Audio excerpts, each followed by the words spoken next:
Bonjour Jean-Pierre Mbelou. Bonjour Monsieur Etienne Nandou. Bienvenue sur Congo One.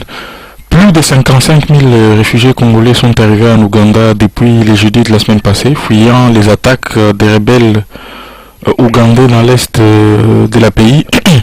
C'est ce qu'ont annoncé des responsables de la Croix-Rouge dimanche 14 juillet. Et à Kinshasa, comme d'habitude, dans ce genre de situations, c'est silence radio. C'est à se demander s'il y a vraiment un gouvernement à Kinshasa, Monsieur Mbelou. Bon, en consultant Congo indépendant, je me suis rendu compte que Monsieur Ambawechi a essayé de rentrer en contact avec Monsieur Lambert Mende. Je vous rappelle que le gouvernement de Kinshasa est un gouvernement fantoche. Donc la question que vous posez n'a presque pas sa raison d'être. Nous devrions nous convaincre que ce gouvernement-là, c'est un gouvernement fantoche. Je disais que M. Ambawechi a essayé de rentrer en contact avec M. Lambert Mende et il s'est rendu compte qu'il n'y a pas tout simplement l'attaque des rebelles ougandais, mais il y a aussi le M23 qui a repris les hostilités. Et c'est important que nous puissions réfléchir calmement et posément sur cette guerre perpétuelle dans notre pays. Nous pouvons à un certain moment avoir l'impression que c'est une nouvelle guerre où il y a reprise d'hostilité. Non. C'est une même et unique guerre perpétuelle qui se mène chez nous depuis les années 60 et je ne le dirai jamais assez. Une guerre, peut-être qu'on va y revenir tout au long de l'émission, une guerre qui a entre autres comme objectif de transformer notre pays en une ère désorganisée, balkanisée, dotée d'un État fantôme et de pouvoir dégrader en profondeur les classes politiques, de dégrader les classes sociales, de dégrader le citoyen congolais, la citoyenne congolaise, de façon à le rendre ou à la rendre incapable de toute résistance face au pouvoir politique et économique de l'Occident qui tiennent à pouvoir s'emparer de ces matières premières stratégiques d'un Occident qui est sur le déclin. Donc ce que je vous dis là fait partie de la stratégie du chaos périphérique telle qu'on sait la trouver et explicitée par Monsieur Beinstein. Vous savez lire cet article-là sur les États-Unis et leurs illusions sur le site du Grand Soir. Et il y a un autre article aussi très important et rédigé par Monsieur André Vlecek.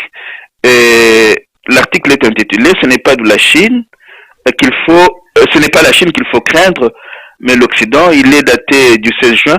Quand vous lisez toute une série d'articles sur ce qui se passe dans notre pays, vous vous rendez compte que tout cela participe en profondeur de la stratégie du choc tel qu'elle est orchestrée par le capitalisme du désastre, un capitalisme qui est sur le déclin avec ses avatars néocolonialistes et impérialistes. Donc on peut y revenir, mais je voudrais simplement souligner le fait que tout ce qui est en train de se passer à l'est de notre pays, c'est une guerre permanente, perpétuelle, qui participe de la stratégie du chaos périphérique, un chaos orchestré par les grandes puissances.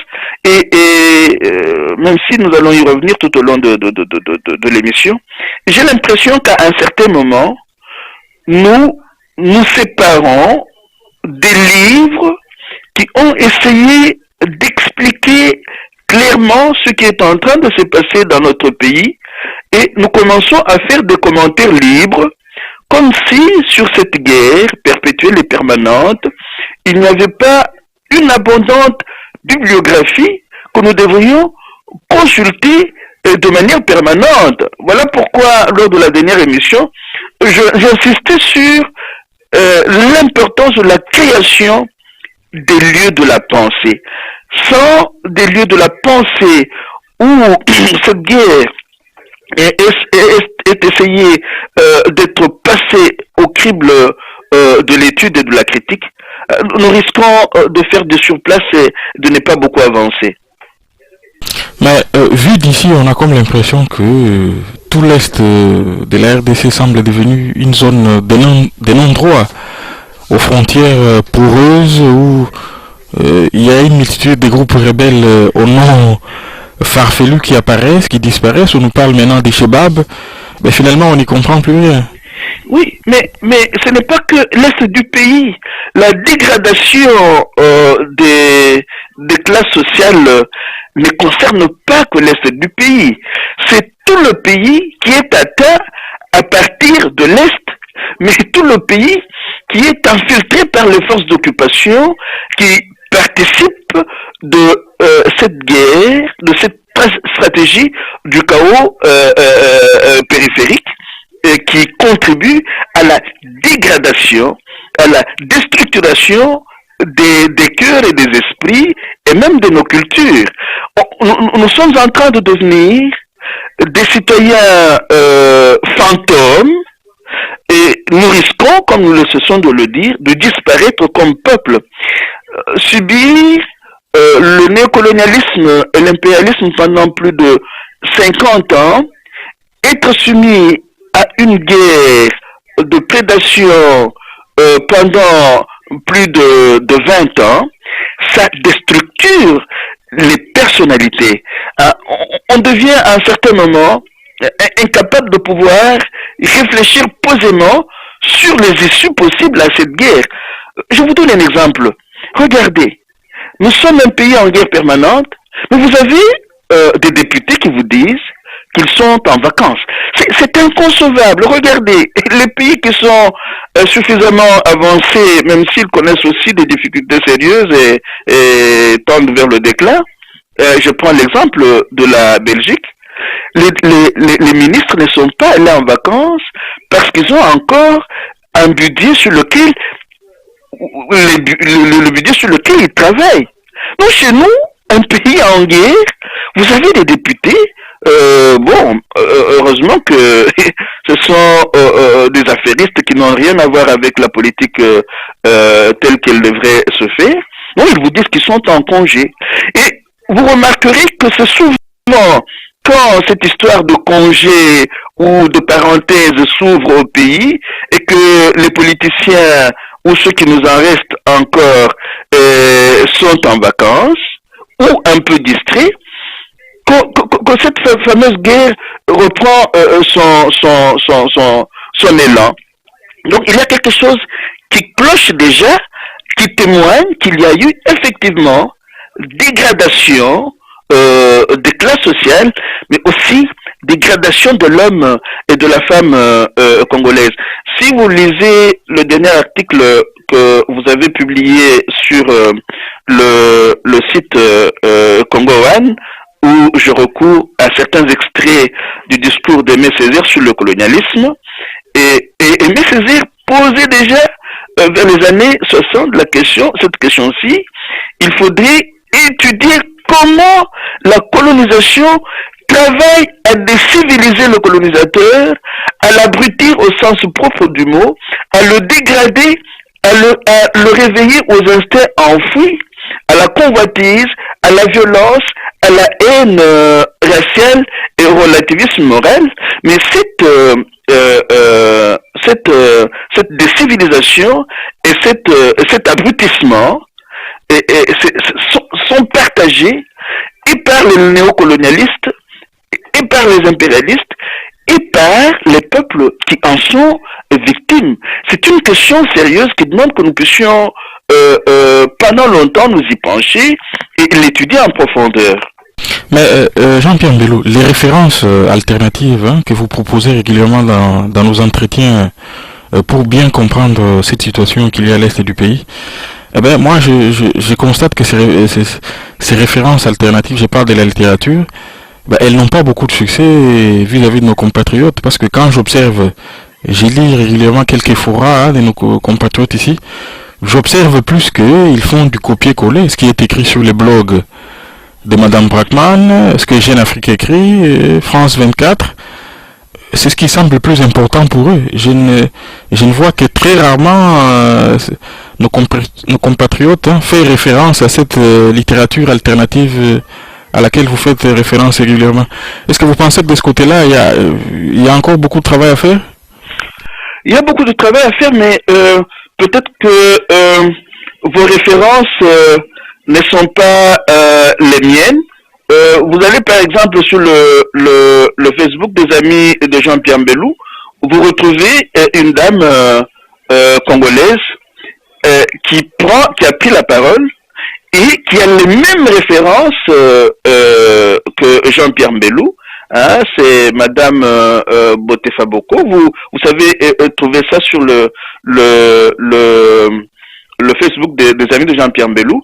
Vous avez un jeune compatriote comme Patrick Mbeko qui a publié un livre très intéressant sur le rôle du Canada dans les guerres en Afrique centrale. Vous lisez ce jeune compatriote, vous vous rendez compte que nous avons les mêmes références. Vous allez sur le site Ingeta, créé par des jeunes Congolais. Vous lisez la plupart d'articles, des vidéos publiées sur ce site-là. Vous vous rendez compte que nous avons les mêmes références. Et quand vous rencontrez certains jeunes qui travaillent à ce site-là, vous vous rendez compte qu'ils sont sur ils travaillent sur la réinvention de notre Congo, et c'est ce site qui nous a entre autres aidé à analyser en profondeur la question de la guerre chez nous avec la publication du documentaire intitulé Le conflit au Congo, la vérité dévoilée. Donc, il y a de plus en plus de compatriotes, c'est aussi le travail que fait Congo Lobbying. J'ai eu la chance de rencontrer une soixantaine de compatriotes à Bruxelles le 28 qui émettaient sur une même longueur que nous. Hein, vous avez Cheikh Fita qui va un peu plus dans ce sens-là. Donc, et Congo Mikili excelle de plus en plus parce que Congo Mikili, en dehors du fait que il lui arrive de pouvoir interroger les acteurs politiques opérant sur terrain, et il lui arrive aussi de pouvoir procéder par micro-baladeur et recueillir les avis de nos compatriotes sur place au pays. Donc, il y a de plus en plus de compatriotes qui comprennent ce qui se passe réellement et avec qui nous avons à peu près les mêmes références, hein, des compatriotes qui ont lu Charles Onana, qui ont lu Pierre Payan, qui ont lu Jean-Pierre Badidi, qui par exemple dans Guerre et droits de l'homme en République démocratique du Congo, qui ont lu notre dernier livre, La République démocratique du Congo face au complot de balkanisation et d'implosion, des compatriotes qui ont lu Noir Canada. Il y en a de plus en plus, mais ce sont des minorités qui ont intérêt à pouvoir s'organiser davantage en lieu de réflexion et d'action en synergie pour créer une dynamique qui petit à petit pourra mettre le Congo debout. Mais pour aller un peu dans le sens de ce que vous dites, je ne doute pas que les grands changements sont moléculaires. J'avais cru depuis un temps que ça irait vite, mais c'était sous-estimé les forces face auxquelles nous sommes en train de lutter. Mais je remarque aussi que la résistance congolaise est en train de se structurer petit à petit et de résister face à ces forces de la mort contre lesquelles nous sommes en train de lutter. J'avoue effectivement que les grands changements sont moléculaires et ces changements vont advenir quand nos jeunes s'impliqueront davantage dans cette lutte, quand les idées que nous sommes en train de défendre, des idées sourcées que nous défendons, pourront atteindre nos masses populaires. Et ce travail-là doit pouvoir se faire sur le court, moyen et long terme. Très bien, toute autre chose.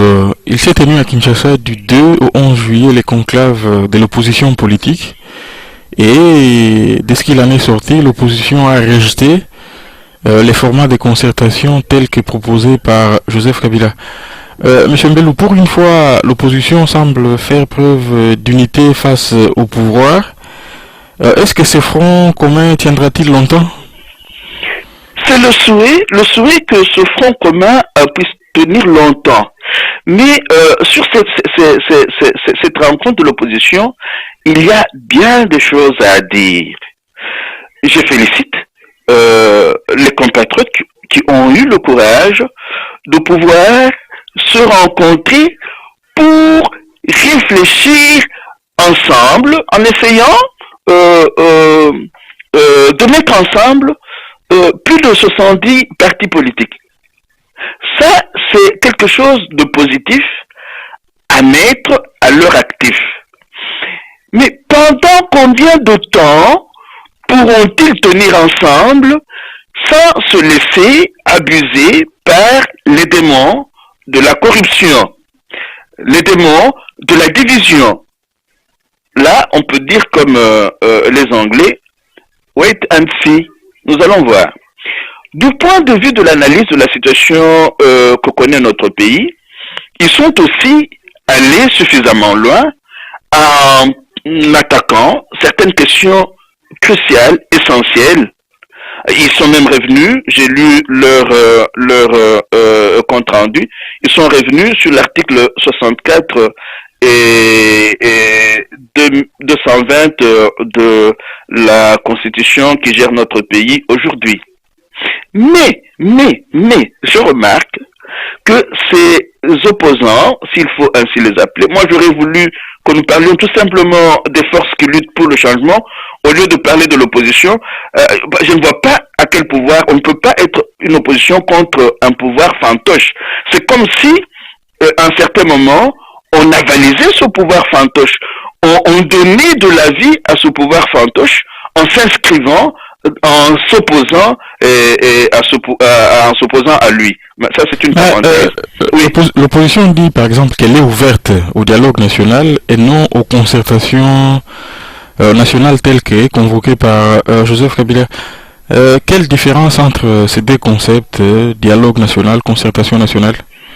La concertation nationale telle que conçue par M. Joseph Kabila, c'est en quelque sorte un congrès de la majorité présidentielle qui viendrait avaliser les fraudes, les tricheries, le coup d'État orchestré après les élections de novembre et décembre 2011. Tandis que le dialogue tel que ses compatriotes l'entendent serait le lieu de la rencontre de toutes les Congolaises et de tous les Congolais, toutes tendances confondues, pour réfléchir sur les questions de l'heure. Et l'une des questions de l'heure, c'est la question de la légitimité politique, mais aussi les autres questions connexes, comme le viol, la guerre permanente, les violations des droits de l'homme, les questions liées aux prisonniers politiques, mais aussi la mise en résidence surveillée de monsieur Etienne Tshisekedi.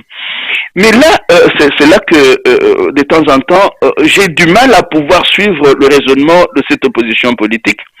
On ne peut pas à la fois remettre en question la légitimité du pouvoir en place et faire comme si on s'y opposait. Hein? Parce que c'est un pouvoir qui n'existe pas légitimement. D'où quand, par exemple, Congo Mikili balade son micro, il rencontre des compatriotes qui disent que n'ont rien à voir avec le dialogue entre les Congolais. Ce que eux attendent, c'est la vérité des urnes. Ils sont allés aux urnes, ils ont voté pour quelqu'un, et pour eux, il ne peut y avoir de dialogue ni de concertation que si c'est ce monsieur-là sur qui est tombé leur dévolu qui les convoque. Vous voyez, il y a d'une part la rencontre de l'opposition politique, et de l'autre part, la rue, qui a un discours un peu différent de celui de l'opposition politique. C'est-à-dire que du point de vue de la méthodologie de l'opposition politique, il y a des choses à revoir.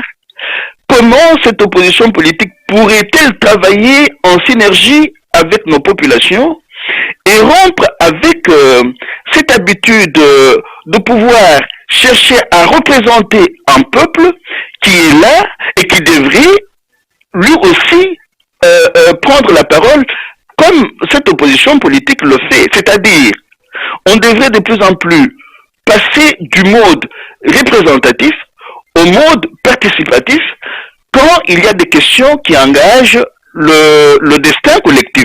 Il ne faudrait pas qu'à tout moment, les politiciens parlent à la place de nos populations comme si ces populations ne pouvaient pas elles-mêmes parler. Voilà pourquoi il est important qu'il y ait un travail qui se fasse en synergie, que les politiques puissent être régulièrement à l'écoute de la rue et que la rue prenne la parole comme cela est en train de se faire dans plusieurs autres pays qui ont compris que on doit passer davantage de la représentation à la participation et où on doit combiner le pouvoir représentatif et le régime représentatif et le régime participatif de façon que le peuple devienne petit à petit l'acteur de sa propre histoire.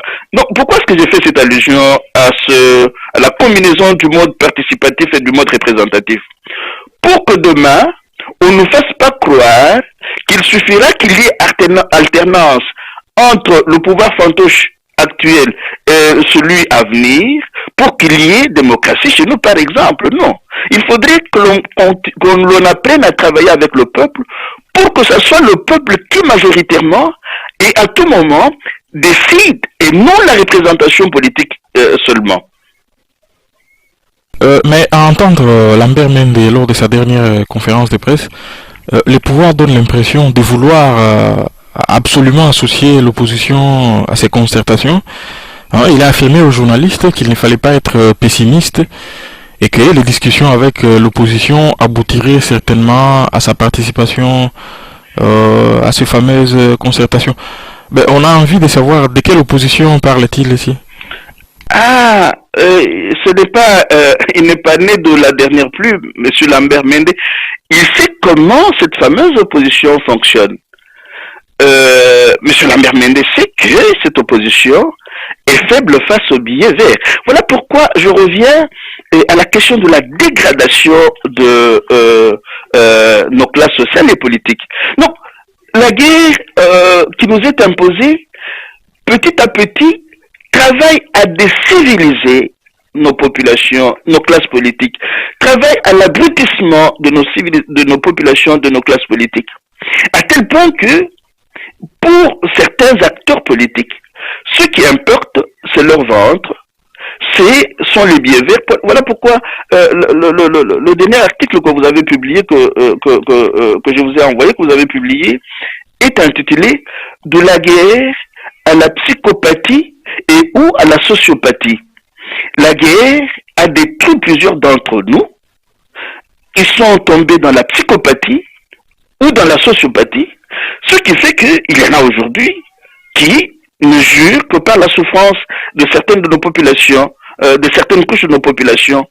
Dès que ils ont leur sous, le reste ne les intéresse pas. Ils sont tombés dans l'indifférence. Donc, même ces fameuses concertations dont il est question, qui va y aller? Est-ce ces gens qui, depuis plus de 20 ans, n'ont fait que commettre des crimes? Est-ce qu'on sort indemne de la commission permanente des crimes? Est-ce que ces gens ne sont pas des malades mentaux? Comment pouvez-vous imaginer des concertations politiques ou sociales avec des gens qui, à un certain niveau, sont malades, sont tombés dans la psychopathie ou dans la sociopathie? Une question que nous n'approfondissons pas beaucoup. On ne peut pas pendant plus de 20 ans commettre des crimes et rester très normal.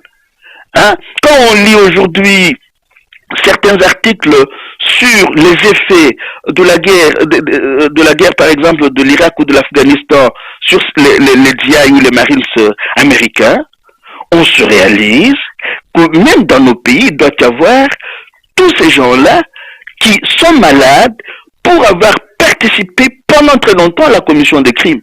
Et vous voulez que ces gens-là organisent des concertations qui aideront notre pays à pouvoir devenir un lieu où le vivre ensemble est partagé par des gens qui, bien que s'opposant, évitent de se massacrer. Je commence à en douter et très fort. En tout cas, la presse proche du pouvoir à Kinshasa, notamment les potentiels, s'en est pris vivement à l'opposition en affirmant ceci. La dislocation actuelle de l'opposition serait un signe prémonitoire d'un naufrage programmé par ses composantes, fissuré et tiraillé, et là, une fois de plus, montrer ses limites. Jean-Pierre Mbelou, pourquoi un journal qui se veut de référence dresse un tableau aussi sombre de l'opposition? Mais j'ai l'impression, franchement, j'ai l'impression qu'à un certain moment, nous oublions notre histoire. Nous oublions notre histoire et même ces journaux-là commencent à faire des petits commentaires sur ce qui se passe dans notre pays, comme s'il n'y avait pas l'histoire. Cette fameuse opposition-là, elle est divisée et elle agit contre quel pouvoir? Tous ces journaux-là, le journal Le Potentiel qui a essayé lui aussi, par exemple, de commenter la dernière sortie médiatique de Monsieur Garegeya, oublie que au Congo, nous avons affaire à un pouvoir fantoche d'occupation qui travaille ou qui a travaillé avec les forces négatives pour effectivement déstructurer le pays, pour effectivement dégrader nos peuples, nos populations. Regardez, M. Garegeya dit ceci, que Tanganda a été la fabrication de M. Kagame, comme Laurent Nkunda, que le CNDP a été la fabrication de M. Kagame, comme le RCD, et moi je pourrais même remonter jusqu'à l'AFDL et le M23, et M. Garegeya a dit, il y aura même, il est possible qu'il y ait demain, après-demain, le M27. J'en parlais déjà moi avant lui, en disant que je ne serais pas surpris d'apprendre que demain, il y a le M26 et le M27, ainsi de suite. Et quand on débat des questions sur les concertations dans notre pays, on ne fait pas très attention à cette actualité. Qu'est-ce qui se passe? Vous allez en concertation avec des gens qui vous ont fait croire hier que Tanganda était un général de l'armée congolaise, et vous ne questionnez plus vous ne questionnez pas ces gens-là, vous les appelez le pouvoir. Vous oubliez que vous êtes sous occupation, vous avez des gens qui vous ont dit que Tanganda était indispensable à la paix, que Laurent Nkunda avait été mis hors d'état de nuire. Aujourd'hui, nous apprenons qu'il revient avec le M23. On met entre parenthèses toutes ces questions d'actualité. Les personnes impliquées dans cette guerre d'occupation et de dégradation de nos populations, on les laisse tranquilles et on s'en prend les uns aux autres. C'est une manière d'organiser sciemment la distraction pour que nous ne puissions pas nous attaquer aux questions essentielles. Comment, dans un pays qui se respecte, si nous étions dans un pays qui se respecte, on convoquerait, par exemple, les personnalités politiques impliquées dans le jeu de Tanganda et de Kagame pour qu'ils rendent compte. Mais chez nous, les journaux, les fameux politiciens font comme si il n'y a rien eu et la vie continue. Donc c'est une façon d'organiser sciemment la distraction pour que nous ne puissions pas nous attaquer aux questions essentielles. Et j'ai dit que cette façon d'organiser la distraction participe de la déstructuration, de la dégradation de nos populations, mais aussi de ce que nous appelons, peut-être abusivement, nos élites. Nous sommes de plus en plus des élites dégradées. Et incapacité, impuissante, et même du point de vue de la réflexion, cela se manifeste. Et anticipant déjà sur l'échec de ces concertations, le même journal Les Potentiels propose de composer avec ce qu'il appelle l'opposition utile. Hein. Il cite notamment les MLC pour former un gouvernement d'union nationale. Monsieur Mbelou, on le voit déjà que des schémas de débauchage d'opposition existent pour légitimer le pouvoir de Joseph Kabila. Oui, vous enfoncez une porte ouverte. Nous sommes dans un phénomène de dégradation. On va de dégradation en dégradation jusqu'au jour où les minorités organisées et agissantes pourront mieux s'organiser pour reprendre les choses en main, mais avec nos populations. Si demain, nous nous organisons pas pour que nos populations deviennent les acteurs de premier plan du changement en profondeur dans ce pays-là, rien n'adviendra.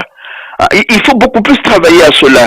Il faut travailler à l'éveil des consciences, à la connaissance de nos populations, des questions, des enjeux essentiels de notre pays aujourd'hui, à faire en sorte que les idées essentielles sur ces questions-là atteignent les masses. Quand les idées essentielles sur ces questions-là auront atteint les masses, elles vont devenir une force. Et ces masses-là vont se mettre debout.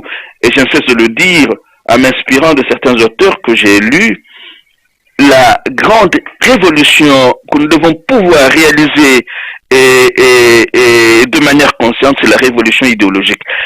C'est elle qui peut accompagner toutes les autres révolutions. Si du point de vue idéologique, il n'y a pas des idées, il n'y a pas d'idées très claires sur le destin collectif de nos populations, nous n'avancerons pas beaucoup. On peut même orchestrer un coup d'État, mais un coup d'État qui n'est pas fondé sur une révolution idéologique assumée par les populations ne servira à rien. Ne servira à rien. Il faut que les populations deviennent, comme le dirait Frantz Fanon, les démiurges de leur propre destin. Sinon, nous n'avancerons pas. Un mot sur les dossiers de la fibre optique qui illustre bien une certaine cacophonie, pour ne pas dire un désordre qu'il y a au sommet de l'État. Et ici, Digital Congo titrait cette semaine Vive les cadeaux présidentiels de la fibre optique officiellement inauguré lundi par les chefs de l'État à Mwanda. Les potentiels lui parlent d'un lancement raté et pour conclure que toute illusion de l'internet au début n'est plus de mise au Congo. Donc ce n'est pas demain que nos compatriotes pourront bénéficier d'un internet à haut débit pour par exemple bien suivre nos émissions. Monsieur Mbelou, sur cette question on est tenté de dire encore un énième chantier de Joseph Kabila qui accouche d'une souris. Monsieur Joseph Kabila ne peut pas scier la branche sur laquelle il est assis. Il sait, ou ses conseillers le savent, un Congo avec courant dans toutes les provinces et avec Internet à haut débit dans toutes les provinces devient une bombe. Et il a peur, lui, son clan et ses conseillers ont peur de cela. Nos populations sont tenues à marge des informations pouvant les aider effectivement à devenir leur propre démiurge. Et c'est cela qui aide ce pouvoir fantoche à pouvoir tenir. Nos populations convenablement informées par les réseaux sociaux, par un pluralisme médiatique, par des médias alternatifs, deviennent une bombe. Elles vont se mettre debout et chasser le pouvoir usurpateur et fantoche. Ce pouvoir usurpateur et fantoche ne va pas scier la branche sur laquelle il est assis. C'est signer sa propre mort. Mais pourtant, le gouvernement des surdoués, par son ministre des PTT, Kinkei Mulumba, en avait fait un dossier important. Et il y a eu énormément de propagande autour de cette histoire de la fibre optique. Mais on a comme l'impression que c'est une histoire qui n'avance pas. C'est du vent parce qu'ils promettent. Et puis même l'installation qui est faite, il semble qu'elle n'est pas aux normes. Hein, on a l'impression qu'il s'agit d'une grande farce. Les promesses n'engagent que ceux qui y croient. Les Congolais éveillés, les Congolais éveillés qui ont vu ces messieurs-là fonctionner depuis plus de 10 ans savent que ils ne sont pas crédibles. Ce n'est pas demain qu'ils le deviendront. Ils vont faire des promesses farfelues. Ils ne pourront rien faire allant dans le sens de l'intérêt commun. Hein? Relisez certains articles aujourd'hui. Allez par exemple sur le site du journal Le Potentiel. On commence à vous dire que ces messieurs-là ont besoin de 5 milliards, je ne sais combien, pour leur travail, pendant que ces messieurs-là ont gaspillé plus de 5 milliards en vendant à vil prix nos matières premières dans les îles Vierges britanniques, pendant que ces messieurs-là bradent à vil prix les concessions de notaires, ils vendent notaires pour qu'on puisse y exploiter le pétrole, ils empochent les sous et ils cherchent qu'il y ait de l'aide quelque part pour qu'ils puissent mieux se servir et ne pas travailler pour l'avènement d'un autre Congo. Donc, il faut pas croire en leurs promesses. Ce ne sont pas des promesses crédibles. Ils en ont fait beaucoup. Et puis Mobutu en a aussi fait avant eux. Et ce sont des slogans auxquels ils habituent nos populations pour les distraire. Un pouvoir d'occupation ne peut pas travailler à l'avènement d'un bonheur collectif partagé. Non, c'est le jour que ce Congo-là reviendra entre les mains de ses dignes fils et filles qu'il pourra commencer à connaître un petit début de changement. Mais pour le moment, je suis peut-être pessimiste. Il n'y a rien à attendre de ces messieurs-là et de ces dames qui ne font que des promesses farfelues. Pour finir, un mot sur Diomi Ndongala, pour qui la MONUSCO a recommandé sa mise en résidence surveillée comme la justice l'avait décidé. Et apparemment, Kabang Numbi, le procureur général de la République, continue à demeurer sourd à tous les appels lui lancés dans cette affaire. Qu'est-ce que vous en pensez? J'en pense aussi que Diomi est un prisonnier de la hiérarchie qui donne des ordres à monsieur au procureur dont vous parlez là. Oui, c'est un prisonnier privé, quelqu'un voué à la mort. On voudrait le tuer parce qu'il a réussi à un certain moment à parler haut et fort, à parler des questions du pays en recourant à notre histoire, en disant par exemple comment ceux qui gèrent ce pays-là aujourd'hui à leur manière sont arrivés dans ce pays-là et dans quelles conditions ils sont arrivés. Il a commencé à gêner, il fallait le mettre hors d'état de parler, d'agir, hors d'état de nuire, entre griffes. Voilà pourquoi le laisser sortir de la prison où il est enfermé serait un peu suicidaire pour ces emprisonneurs, si on peut ainsi parler. Mais c'est un prisonnier politique tout simplement. Et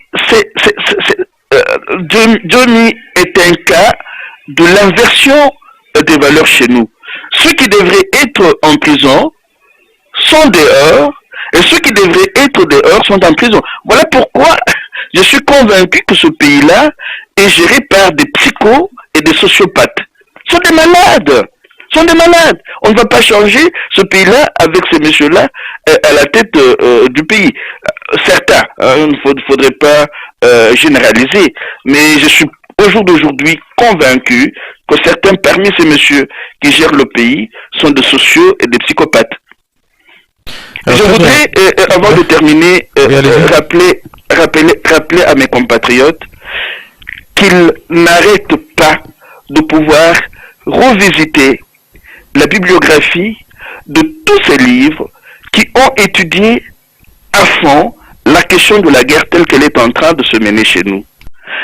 Qu'ils relisent par exemple Noir Canada, qu'ils relisent La traque, les criminels de guerre et moi de Carla Del Ponte, qu'ils relisent Paix et châtiment de Florence Hartmann, qu'ils relisent Carnage de Pierre Péan, qu'ils relisent Tueur Tutsi au cœur de la tragédie congolaise de Charles Onana, qu'ils relisent Europe, crime et censure au Congo, les documents qui accusent, qu'ils relisent le livre de Patrick Mbeko sur la participation du Canada dans ce qui se passe